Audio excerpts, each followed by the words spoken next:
Apa bisa sudah kelihatan tampilannya? Iya, Pak. Oke. Kelihatan, Pak Pendeta. Sudah kelihatan, Pak. Sudah ya. Baik. Baik, terima kasih. Baik, sekali lagi selamat malam buat kita semua. Tentu kita bersyukur pada Tuhan karena anugerah Tuhan sehingga kita boleh kembali melanjutkan proses pembelajaran kita dalam doktrin Alkitab. Ya, saya menulis bahwa pendidikan agama Kristen, pak dalam gereja, pak dalam jemaat. Ya, pak dalam gereja, ya sebetulnya inilah bagian dari pak, bagian dari pendidikan agama Kristen di dalam gereja, yaitu mengajarkan pokok-pokok tertentu yang berkaitan dengan iman Kristen. Dan tentu materi yang sudah berjalan saat ini adalah tentang doktrin pokok Alkitab. Dan apa saja yang ada di dalam Alkitab, kita sudah belajar 2 poin penting waktu lalu, tentang Alkitab itu sendiri, dan tentang Allah. Maka malam hari ini, kita belajar satu pokok lagi yang penting, yaitu tentang Kristologi, atau ilmu yang mempelajari tentang Kristus. Yesus Kristus. Maka pertanyaan adalah, menurut Bapak Ibu Saudara, siapakah Kristus Yesus itu? Tentu ini jawaban yang mudah bagi kita. Ya, bicara soal Yesus Kristus, tidak sulit bagi kita untuk memberi jawaban. Jika ada pertanyaan seperti ini, menurut saudara siapakah Kristus Yesus? Pasti dengan gamblang kita menjawab pertanyaan itu. Karena kita tentu sudah punya pemahaman masing-masing secara alkitabiah tentang Yesus Kristus. Tetapi tahukah Bapak Ibu Saudara bahwa apa yang menurut Bapak Ibu Saudara sampaikan, apa yang menurut Bapak Ibu Saudara jawab ketika pertanyaan itu disampaikan, maka bagi orang lain, jawaban mereka adalah pasti berbeda dengan jawaban kita. Mengapa? Ya, karena memang beda dalam pemahaman.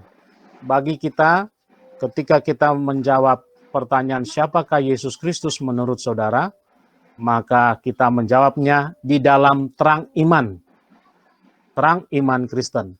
Tetapi bagi yang lain tentu mereka menjawab di dalam pengetahuan mereka sendiri. Maka pasti berbeda jawabannya. Untuk itu kita perlu memahami dengan benar siapa Yesus Kristus menurut iman Kristen, menurut apa yang kita imani, sehingga ketika kita menjadi saksi Kristus, maka kita bisa bercerita tentang Kristus yang sebenarnya, Kristus yang sesungguhnya yang Alkitab ajarkan pada kita, supaya kita juga ajarkan bagi mereka. Ya, bagian pertama dari Kristologi ini, yaitu nama Yesus. Ya, nama Yesus. Orang ketika mendengar nama Yesus, di Alkitab sendiri menunjukkan bahwa ada banyak orang yang alergi dengan nama ini. Ya, tetapi mau tidak mau nama ini harus mereka dengar, harus mereka lihat pribadinya, dan nama ini sudah menggoncang dunia, dan nama ini tentu bagi kita menjadi begitu dekat karena daripadanya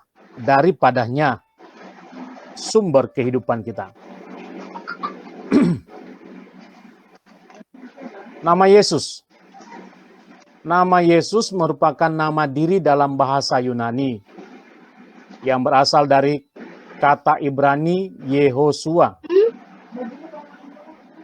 atau Yosua, artinya menyelamatkan atau penyelamat. Jadi Yesus dalam bahasa, Yesus itu dari bahasa Ibrani menggunakan kata Yehosua atau Yosua, artinya menyelamatkan atau penyelamat. Maka ketika kita mengerti nama ini, maka kita mengetahui bahwa untuk apa nama ini diberikan.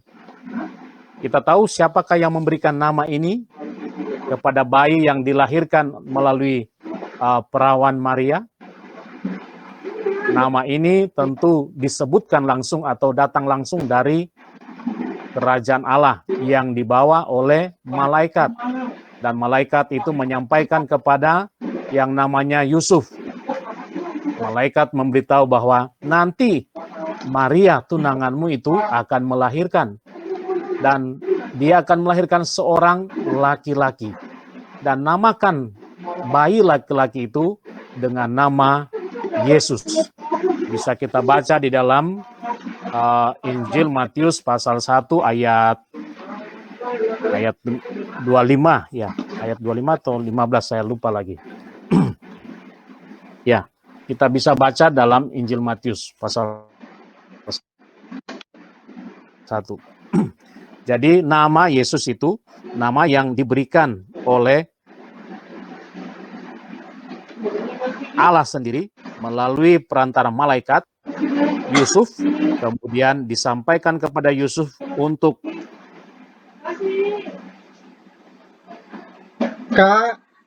diberi nama kepada anak yang atau bayi yang akan lahir. Supaya tidak salah, saya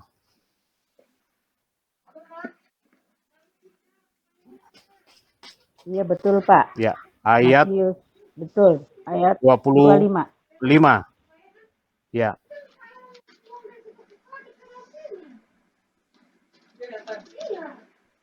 Matius 1 ayat 25, tetapi tidak bersetubuh dengan dia sampai ia melahirkan anaknya laki-laki, dan Yusuf menamakan dia Yesus. Dari malaikat yang berjumpa dengan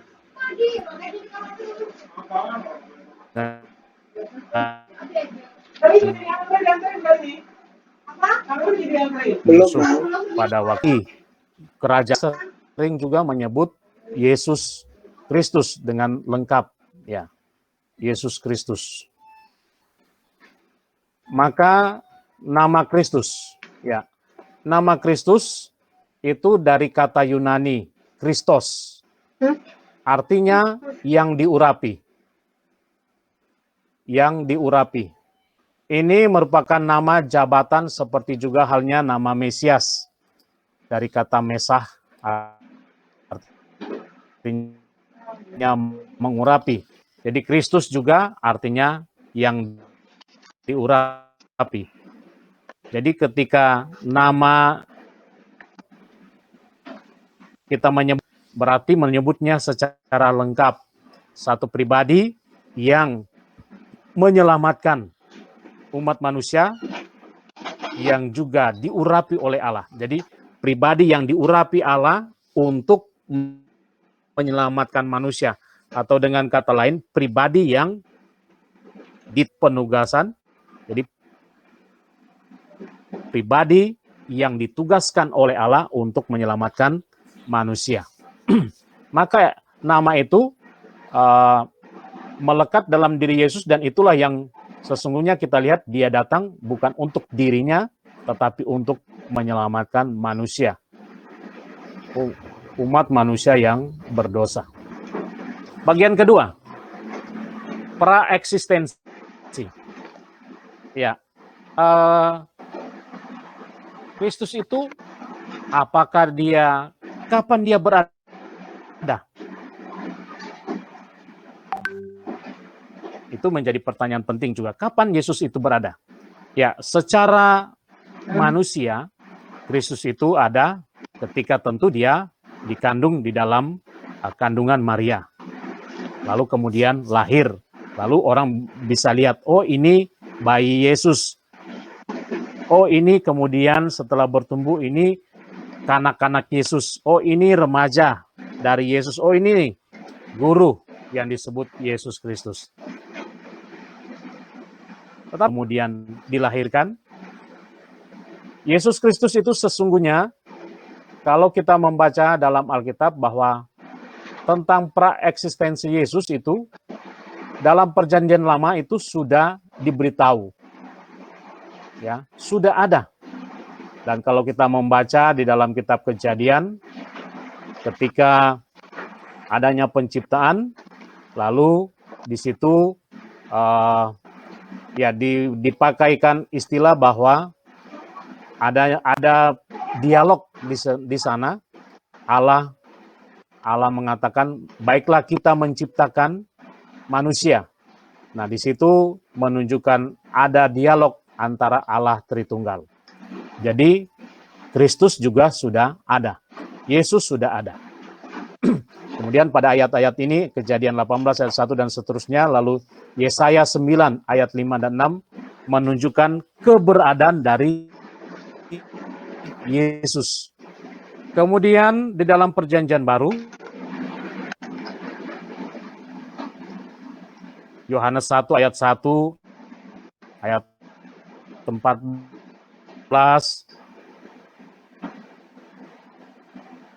di sana dikatakan firman menjadi daging, ya.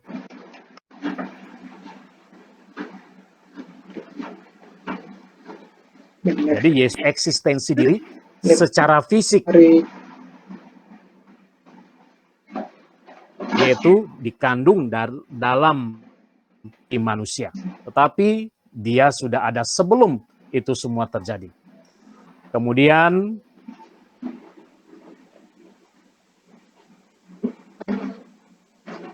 Yohanes pasal 5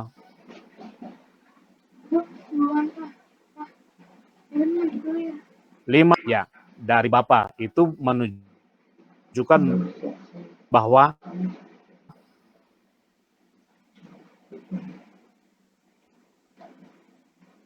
Bang, hari Sabtu tanggal mereka sebelumnya, ya, jauh sebelum dunia diciptakan, sudah ada. Yesus sudah ada sebelum Abraham, ya, sebelum Abraham.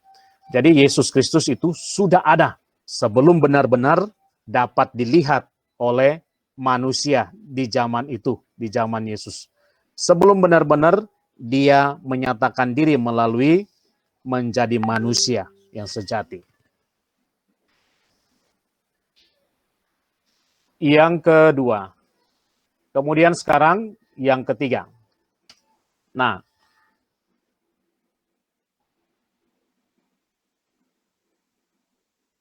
bagian yang ketiga bicara soal natur Yesus Kristus. Nah, dua natur Yesus Kristus, kita selalu dua natur Yesus Kristus, ini menjadi topik yang sering menjadi perdebatan dari dulu sampai sekarang. Perdebatan tentang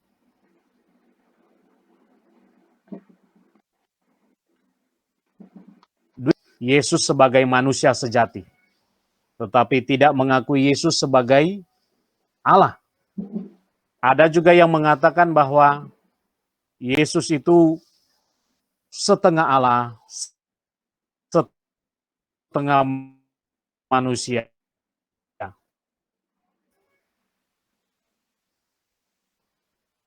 Tapi tidak mengakui keutuhan panjang. Bahkan sejak semula di dalam gereja mula-mula itu sudah terjadi perdebatan, ya, sampai abad ketiga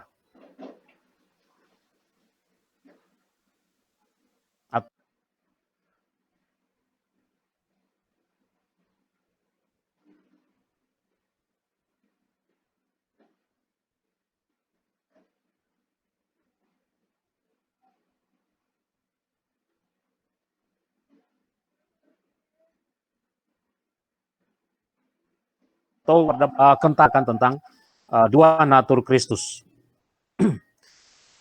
Tetapi saya mau memberi satu kepastian di dalam ketetapan dari bapak-bapak gereja ketika mereka melihat bahwa ini sesuatu yang penting yang harus diselesaikan.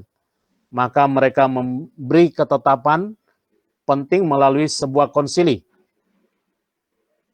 Konsili yang namanya Konsili Kalsedon tahun 451 Masehi. Saya mengutip isi konsili itu sebagai berikut. Tentang dua natur Kristus dikatakan begini.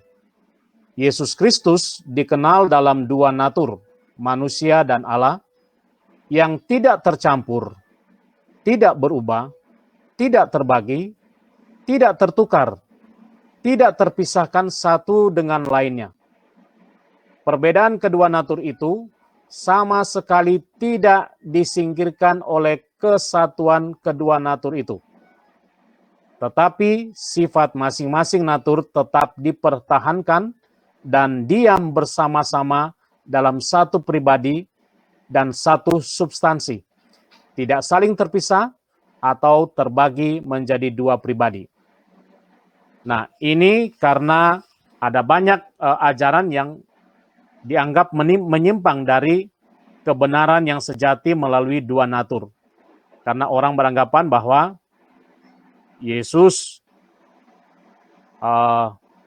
bukan Allah, tapi manusia yang hebat. Lalu kemudian ada yang mengatakan setengah Allah, setengah manusia. Kalau setengah Allah, setengah manusia, maka itu sama dengan Hercules. Ya, mungkin Bapak Ibu tahu tentang cerita Yunani, tentang dewa-dewi Yunani. Lalu dewa yang paling hebat, yaitu dewa Zeus, jatuh cinta kepada seorang perempuan, manusia, dan kemudian manusia itu akhirnya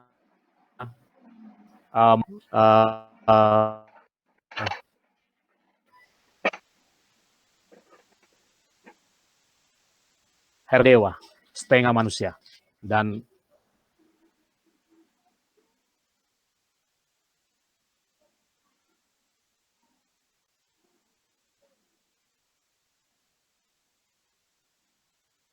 dia hebat sekali. Ya, kemudian mengagumi dan orang mengandalkan dia. Tapi Yesus Kristus ya, sejati. Ya, ini yang ketiga. Sekarang yang keempat, saya ingin memperlihatkan kepada Bapak Ibu Saudara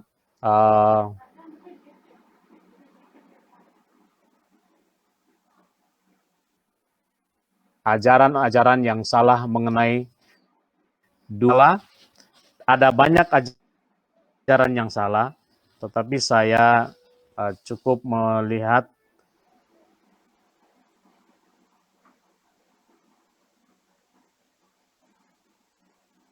6 saja. Yang pertama, ya, doketisme ini, mereka mengajarkan begini.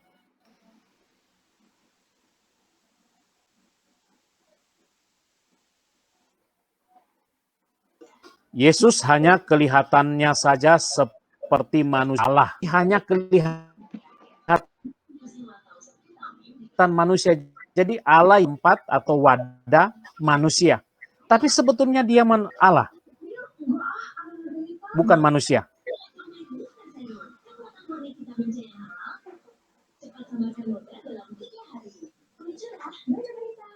Sehingga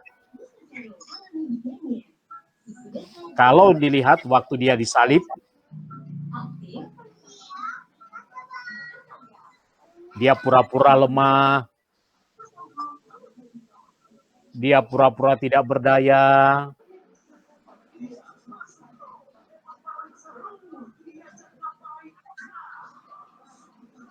dia membiarkan dirinya dihajar sedemikian rupa. Kelihatan menderita, tapi sebetulnya dia dipukul, dia berdarah itu dia tidak rasa.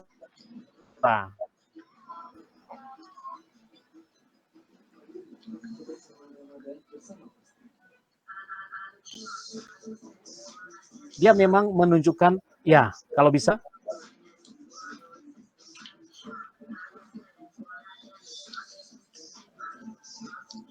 Putus-putus suaranya.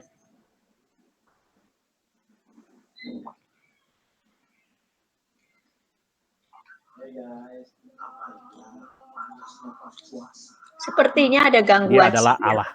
Jadi dia hanya kelihatan seperti manusia. Sebenarnya ia tetap Allah. Ia hanya memakai lambungnya, kemudian dipaku, bahkan atau kelihatan seperti manusia. Itu ajaran doktrinis.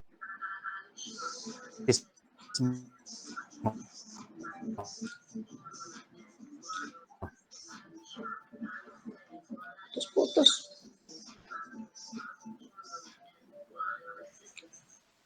Kemudian ada lagi ajaran yang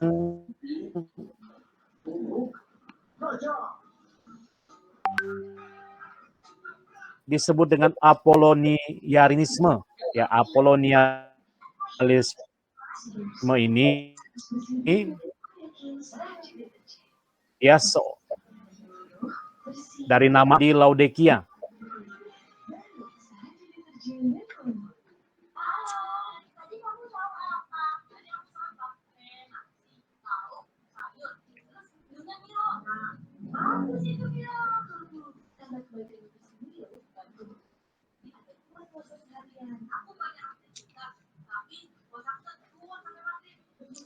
Suara terputus. Pak Daniel.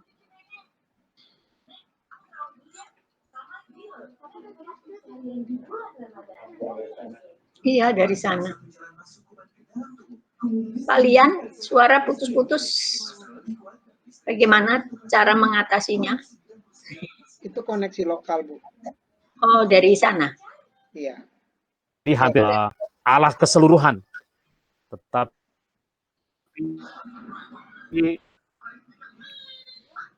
kalau Nggak bisa. Putus-putus. Apolonianisme ini dia memiliki roh Yesus yang ada dengan dia, roh Allah yang ada di dalam dirinya, sehingga melakukan banyak tanda mujizat. Coba kalau manusia, roh manusia, pasti bisa berdosa, dicobai. Oh, pasti dia akan berdosa.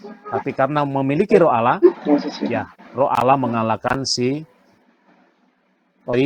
yang namanya kelompok Sabellianisme.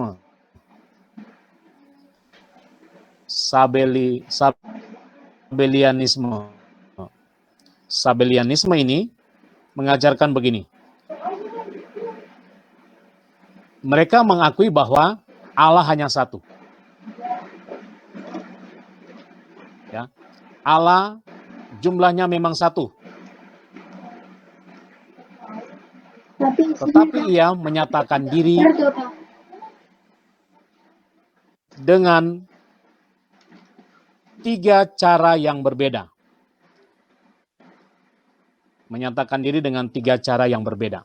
Kemudian dia melanjutkan lagi bahwa tetapi ia menyatakan diri dengan 3 cara yang berbeda itu sebagai Bapa, sebagai Anak, dan sebagai Roh.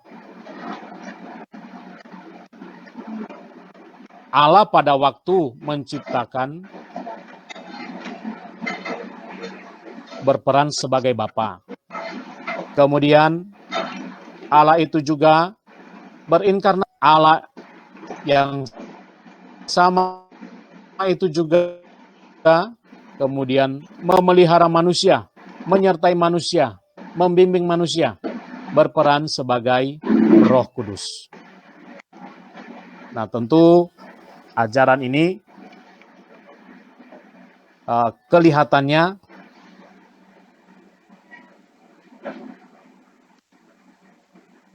sangat-sangat tipis, ya, sangat tipis, hampir sama dengan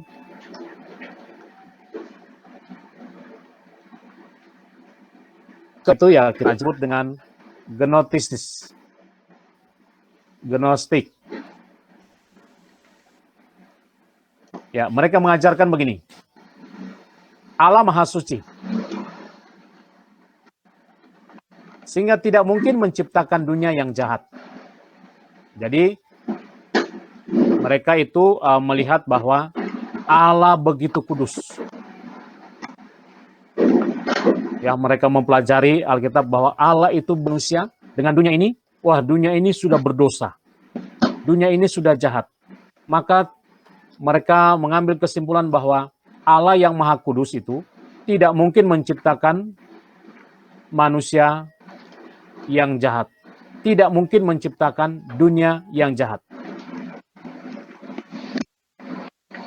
Maka tidak mungkin juga Allah mau datang menjadi manusia.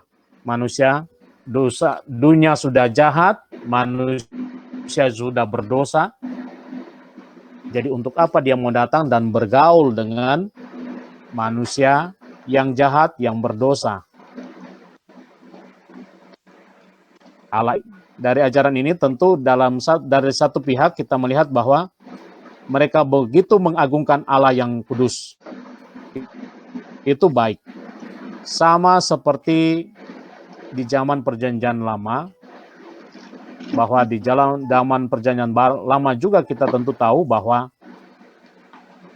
mengapa mereka tidak dapat menyebut Allah, Tuhan, kalau di dalam Alkitab itu Tuhan yang ditulis dengan huruf besar,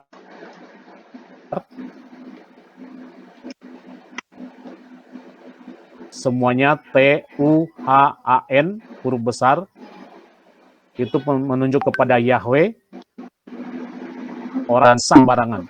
Karena itu mereka menggantinya dengan Adonai. Maka Bapak Ibu yang dikasihi oleh Tuhan, maka di satu sisi seperti Gnostik ini, Allah yang mungkin Allah ciptakan dunia ini. Maka tidak mungkin Allah menjadi manusia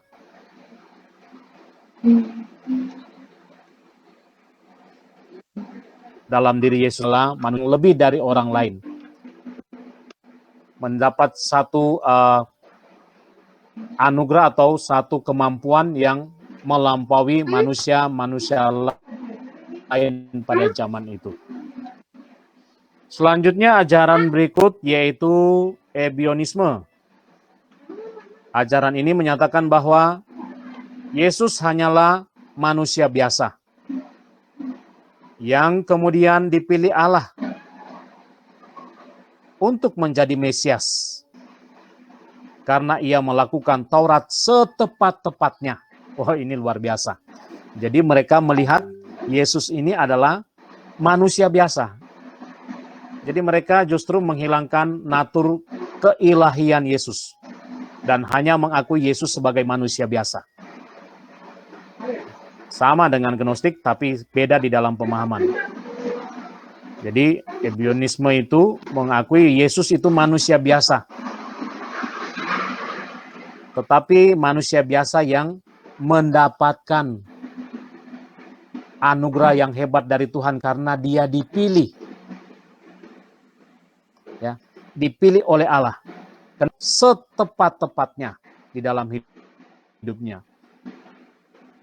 Ya. Ini adalah ajaran dari ebionisme. Jadi mereka menghilangkan satu natur dari diri Yesus Kristus, yaitu natur ilahi Yesus Kristus. Kemudian yang terakhir adalah ajaran dari Arianisme. Ajaran Arianisme ini mengatakan bahwa Yesus adalah makhluk ketiga. Makhluk ketiga karena ia bukan Allah dan juga bukan manusia.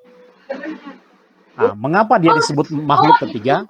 karena dia bukan Allah dan bukan manusia. Jadi makhluk ketiga. Itu yang mereka maksudkan. Bukan Allah dan bukan manusia. Berarti sama dengan konsep tadi yang saya umpamakan seperti Hercules. Setengah dewa, setengah manusia. Jadi Arianisme ini mengajarkan Yesus adalah makhluk ketiga. Jadi campuran setengah Allah dan setengah manusia. Ia memiliki awal. Ia adalah ciptaan yang sulung. Ya, ciptaan yang sulung. Mereka juga mengutip dari Alkitab. Dan saya mau katakan bahwa ajaran-ajaran ini lahir dari gereja. Jadi bukan di luar gereja, tetapi lahir dari gereja atau di dalam gereja. Ya. Sehingga kalau kita menemukan ayat-ayat yang mereka kutip, ya benar, karena memang mereka bukan yang tentu ada di dalam gereja. Ya, ia memiliki awal. Ia adalah ciptaan yang sulung. Kedudukan Kristus dianggap di bawah Bapa, sedangkan Roh Kudus berada di bawah Kristus. Jadi kalau di dalam urutan ini masih tetap kedudukan Kristus dianggap di bawah Bapa, ya di bawah Bapa. Jadi Bapa baru Putra Yesus Kristus, sedangkan Roh Kudus berada di bawah Kristus, ya benar. Jadi secara urutan mereka benar seperti itu. Tetapi memungkiri tentang Kristus yang adalah Tuhan, juga dia sebagai pribadi manusia. Nah, Bapak Ibu Saudara yang sulit Tuhan,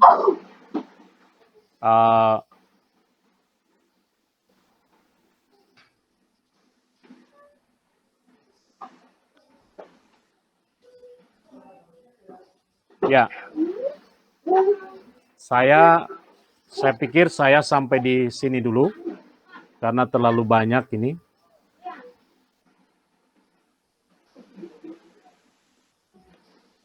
Sampai pada ajaran yang salah tentang Yesus Kristus.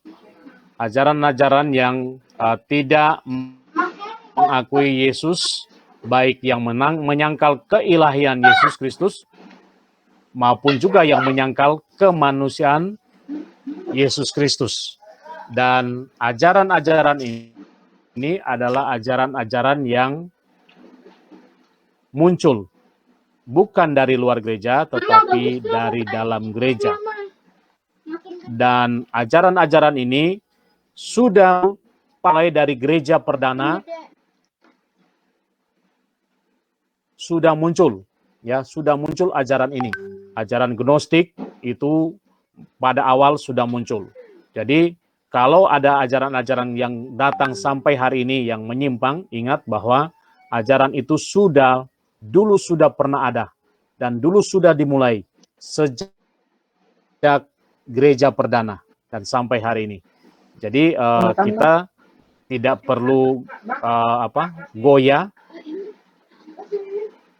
terhadap begitu banyak tantangan, tetapi justru kita melihat bahwa memang kekristenan itu Tuhan tidak pernah tempatkan untuk kita bisa bersenang-senang dan berdiam diri, tetapi justru Tuhan tempatkan di tengah dunia ini dengan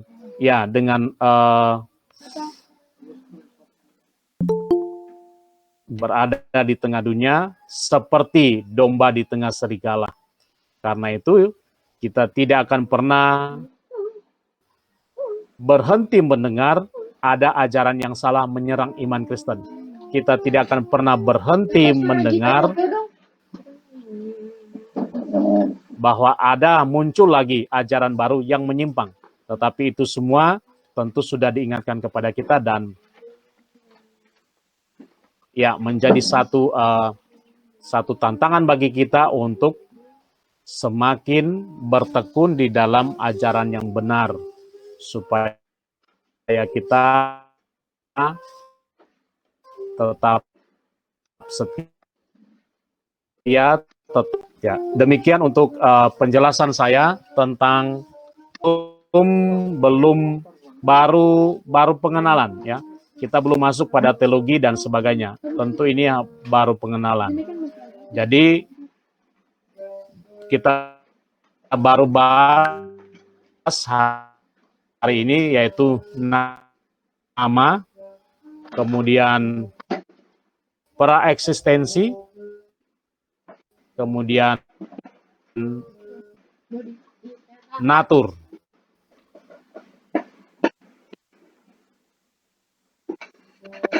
Dua natur Kristus. Baru tiga itu. Dan itu baru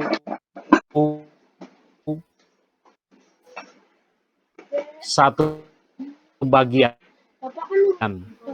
di dalam pengestologi. Ya.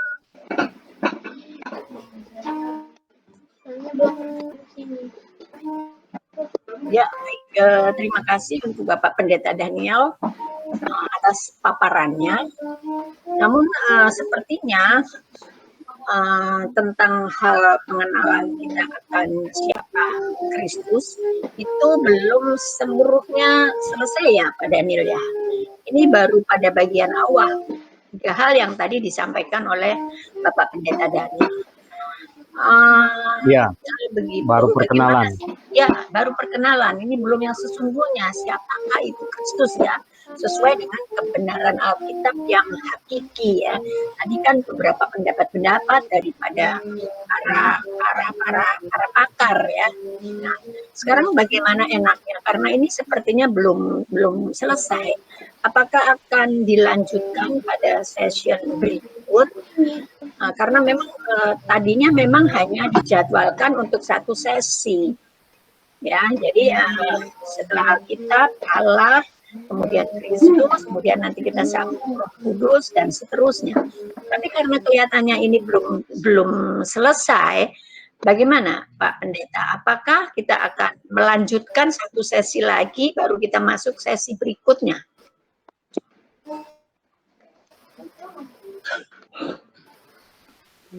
Di bulan depan. Tentunya ini akan merubah jadwal. Mungkin dilanjut aja, tapi kalau pas berikut mungkin saya bisa lanjut gitu. Begitu ya.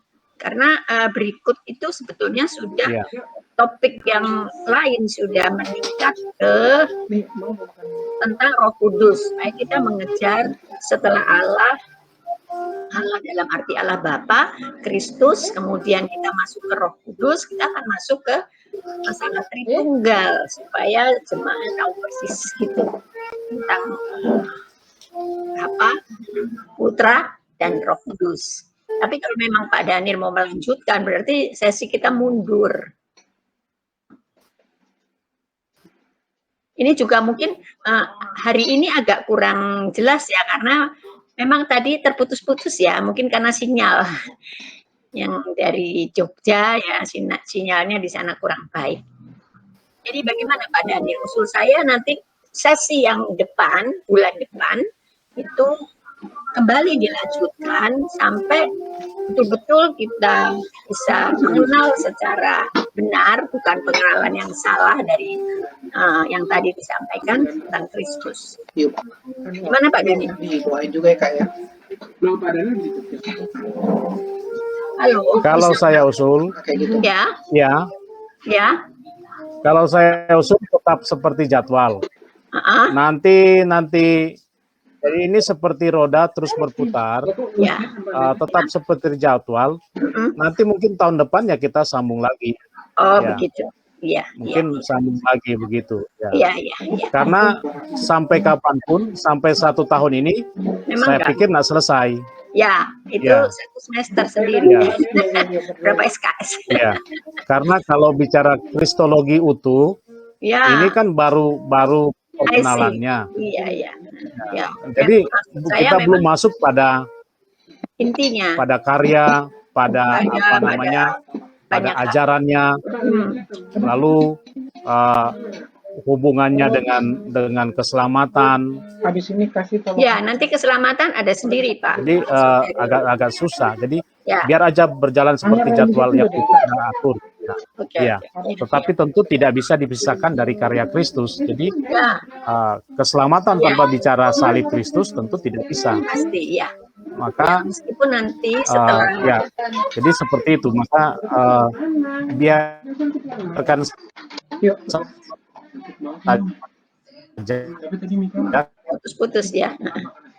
Baik Pak, jadi seperti itu aja ya Bapak Ibu saudara Kalau saya ini ya kita bahas lagi sesuai usul kristologi kedua. Daniel ya. Kita akan tetap lanjut ya, mungkin nanti di dalam khotbah-khotbah tentunya juga akan sedikit disinggung Bapak ya pengajaran tentang Kristus. Jadi mungkin bisa diperjelas lagi. Jadi dalam khotbah mungkin kita bisa selipkan juga tentang pengetahuan kita tentang Kristus. Seperti yang lalu saya juga sudah sedikit menyinggung tentang Kristus yang adalah Allah. Seperti itu ya Pak Daniel ya. Kalau begitu apakah sore hari ini masih diperlukan diskusi atau bagaimana? Mengingat suara juga terputus-putus ya Ibu Bapak ya. Dari Pak Daniel sinyalnya kurang. Iya, nggak jelas Bu pada. Iya. Nggak jelas ya. Jadi saya tawarkan, apakah untuk sesi malam hari ini, ya kalaupun kita mengadakan diskusi tanya jawab itu sinyal yang kurang baik mungkin akan menyebabkan jalannya interaksi kurang lancar ya. Yang ya begitu Pak Daniel. Oke. Terputus. Sampai nomor 2 sih cukup jelas tadi ya, tapi pas yang nomor 3 dua natur Yesus Kristus, tapi saya nangkep sih, cuma tentang ajaran yang salah tadi kan ada 6 ya, saya hanya bisa nangkap 4, yang 2 cuma mendengar gitu, tapi yang 4 saya bisa sampai tulis. Ya, Cuman yang kata-kata asing, ebionisme kayak gitu-gitu, saya nggak bisa catat, saya cuma yang bahasa Indonesia aja. Jadi memang itu bukan satu hal yang mudah ya. Kebetulan Ibu Peri ini bisa catat, nangkap begitu ya. Tapi mungkin bagi kita yang ini memang agak sulit Tapi nanti dikasih kan ya, cetakannya dikasih ya. bisa dikirim ya Pak Daniel. Materinya nanti bisa dikirim Pak Daniel untuk Gampang. di-share. Ya. Materinya Ya, dikirim. gampang. Ya. Ya, oke. Saya kira itu. Tapi ada syarat. Ada Apa Pak syaratnya? Ada pertanyaan yang harus dijawab. Ada pertanyaan yang Ya boleh, nanti kalau salah kan diberi. Ya. Oke. jawab benar baru dikirim. Yang jawab benar baru dikirim. Oh, kalau salah dibetulin dong. Bercanda, bercanda. Ya, nanti dapat sertifikat lagi siapa yang benar semua. Ya. Ya. Enggak begini. Ya. Artinya begini. Artinya begini. Kita kan ini bermaksud untuk seperti saya tulis di atas tadi, pendidikan agama Kristen dalam gereja. Nah, ini kan tentu ada yang namanya tujuan. Apa tujuan dari pendidikan agama Kristen di gereja? Bagi setiap keluarga jemaat. Maka kiranya tujuan itu dapat dicapai melalui pembelajaran ini. Sehingga mudah-mudahan Ketika orang lain bertanya kepada kita, itu memang tujuannya itu. Sampai pada akhirnya kita betul-betul bisa memahami, kita mengenal, kita tahu siapa yang kita percaya, kita kenal siapa yang kita percaya. Allah Bapa, Putra, dan Roh Kudus, di mana ketiganya adalah Tritunggal. Jadi itu nanti tujuannya memang seperti itu ya, Pak Daniel. Kita paham, kita mengerti, kita meyakini, sehingga ketika orang lain bertanya, kita bisa menyampaikan. Seperti itu sebenarnya tujuan kita ya, kira-kira Pak Daniel. Jadi nanti kita akan lanjut lagi ya. Ya. Oke. Ya. Masih ada yang lain?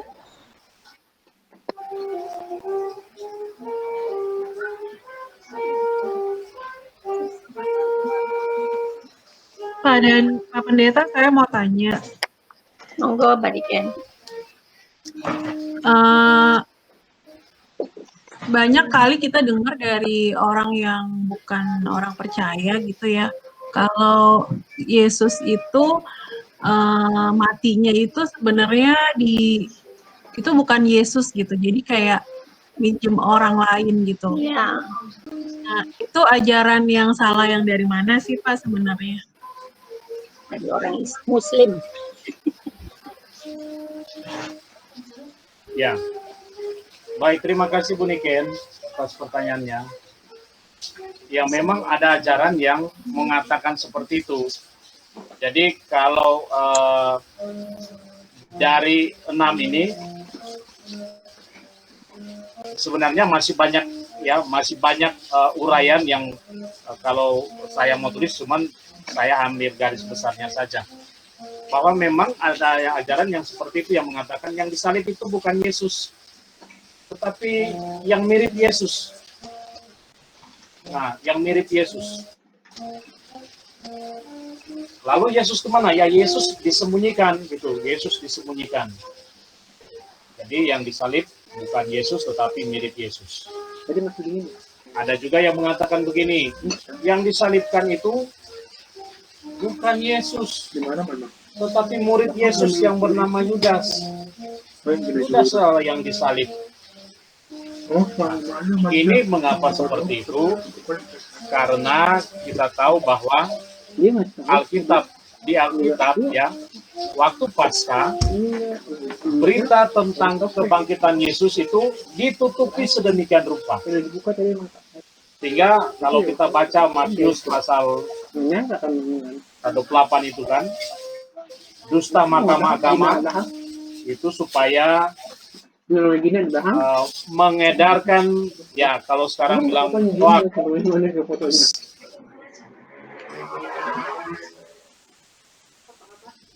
bahwa mayat Yesus dicuri. Mayat Yesus dicuri. Jadi dari situlah kemudian sekarang gereja terus difotokan rumahnya kan? Ya, istilahnya terus dibombardir dengan ini ajaran yang mengatakan bahwa bukan Yesus.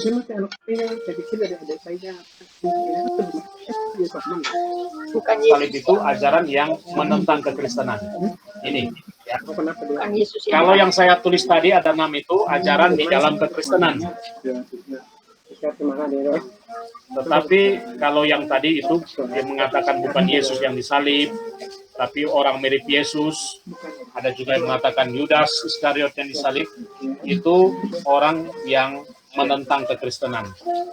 Ya, seperti itu. ya, Jadi di rumah tadi. terutama ketika dia bangkit. Ya, untuk prajurit-prajurit di Soko ya, supaya mengatakan Iya. Yesus tidak bangkit. Ya, saya kira begitu, Bu Niken ya, itu bukan berasal dari kita, dari kekristenan. Terima kasih Pak Daniel, terima kasih Bu Niken. Cukup jelas ya Bu Niken ya. Jelas Bu, jelas Kak, makasih. Yo, terima kasih Bu Niken. Oke, saya tambahkan lagi, terutama yang Muslim itu, karena mereka paling tidak suka terhadap ajaran Rasul Paulus. Mereka itu paling marah sekali terhadap Rasul Paulus. Mengapa? Karena doktrin Paulus lah yang membuat menurut mereka Yesus disebut Kristus Anak Allah, Yesus sebagai Allah, ya, karena ajaran Paulus. Itu mereka paling marah sekali sama Rasul Paulus. Ya, seperti itu. Ya.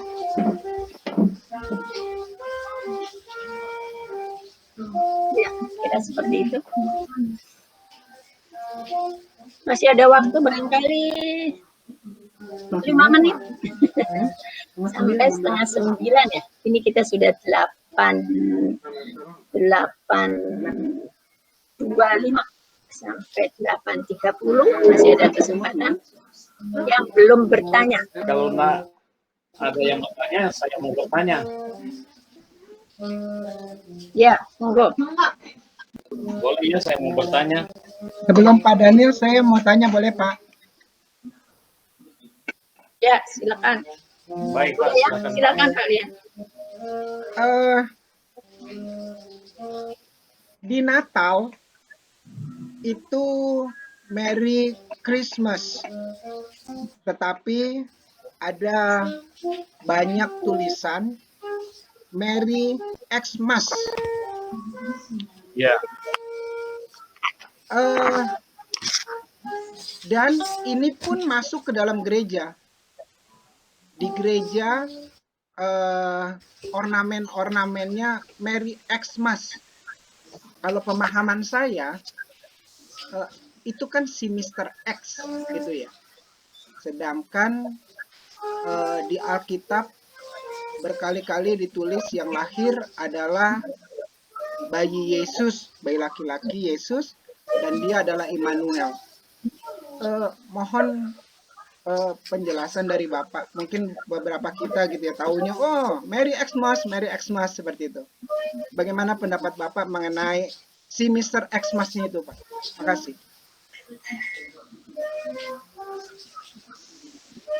ya. Sebetulnya mungkin mereka tidak jeli membeli hiasan-hiasan Natal ya, karena begitu dijual, karena menarik mereka beli. Tapi mereka tidak memikirkan lagi tulisan seperti itu. Yang benar kan harusnya Christmas, bukan Xmas, ya, bukan, ya. Jadi ya kita harus hindari, jangan sampai kita beli lagi hiasan-hiasan yang hanya tulisannya Merry Xmas. Ya jangan, karena itu bukan menunjuk pada Kristus. Ya Kristus ya harus tulis ya dengan benar tulisannya. Ya seperti itu. Ya mungkin itu saja kalau saya mau lihat hal itu. Ya, terima kasih Pak. Masalah komersial. Dikomersilkan. Ya, jadi dibikin warna-warni yang indah, sehingga yang kita terpaku dengan warna dan keindahannya. Tulisannya kita sudah lupa. Ya, mungkin karena itu. Ya.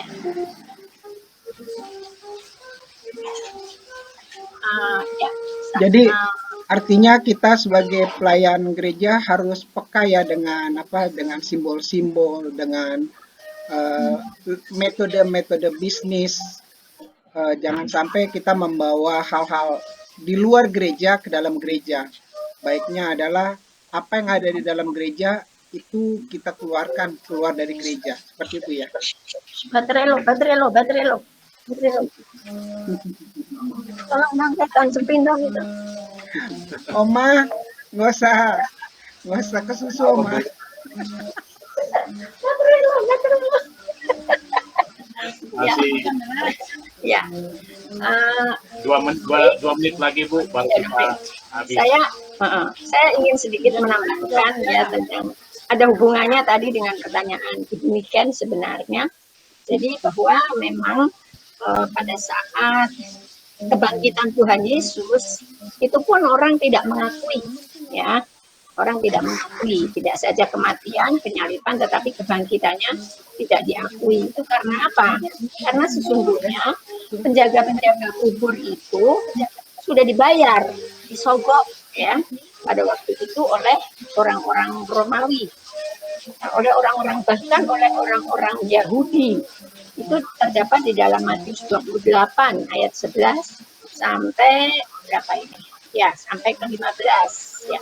Jadi mereka penjaga kubur itu ya 11 sampai 15 penjaga kubur dikumpulkan oleh tua-tua bersama tua-tua.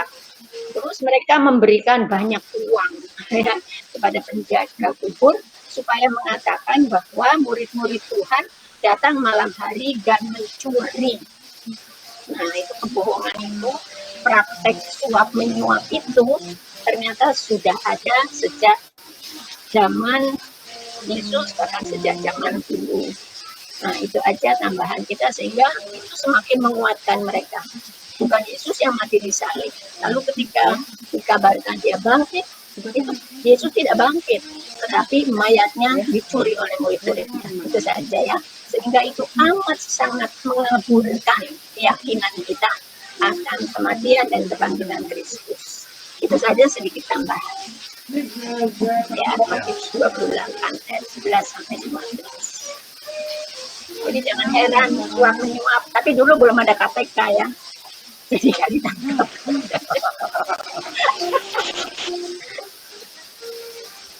Ya baik. Cukup? Ya, Oke. Mungkin ada pertanyaan lagi? Ibu Anita tuh sudah siap-siap. Ada? Oke, silakan Bu Anita, Pak Riki. Wanita Pak Riki ya. Pak Jemi itu mau tanya di Pak Jemi. Saya mendengar aja Bu, lagi di jalan. Oh, Bu, lagi mohon di maaf. jalan. Iya, Ya Pak Jemi. Konsentrasi. Ya. Oke. Kalau sudah tidak ada. Baik, mungkin saya mau sekali lagi tekankan ajaran dari Sabellianisme ini. Ya, ini mirip sekali. Ini mirip kalau sekali. kita tidak Punya kebenaran yang sejati, maka kita bisa terima ini sebagai kebenaran. Kalau kita tidak hati-hati. Karena dia mengatakan begini. Allah jumlahnya memang satu. Tetapi ia menyatakan diri dengan 3 cara berbeda. Yaitu, halo? Kedengaran suara saya? Kedengaran, Pak. Dengaran. Ya, saya ulang, Allah jumlahnya memang satu. Tetapi ia menyatakan diri dengan 3 cara yang berbeda, yaitu sebagai Bapa, sebagai Anak, dan sebagai Roh Kudus. Ya. Allah yang pada waktu menciptakan dunia ini, dia sebagai Bapa. Lalu Allah itu juga berinkarnasi menjadi manusia, yaitu Yesus Kristus sebagai anak. Lalu Allah yang sama itu juga kemudian memelihara manusia, membimbing manusia. Dia berperan sebagai Roh Kudus. Nah, di sini tentu menunjukkan bahwa memang ada 3, tetapi bukan 3 Allah, tapi satu Allah. Tetapi satu Allah yang menyatakan diri dalam 3 cara berada. Menjadi Bapa, lalu Bapa ini berubah menjadi Anak, lalu Anak ini berubah menjadi Roh Kudus. Nah, ini bahaya. Kalau kita tidak jeli, seakan-akan ini adalah penjelasan tentang Allah Tritunggal, padahal bukan seperti itu. Jadi bukan dia dari Bapa kemudian jadi Anak, kemudian Anak menjadi Roh, kemudian sewaktu-waktu kemudian jadi Bapa lagi. Jadi lalu kemudian kalau dia ingin jadi Anak, dia jadi Anak. Nah, ini bahaya kalau kita tidak jeli di dalam memahami konsep Tritunggal yang benar.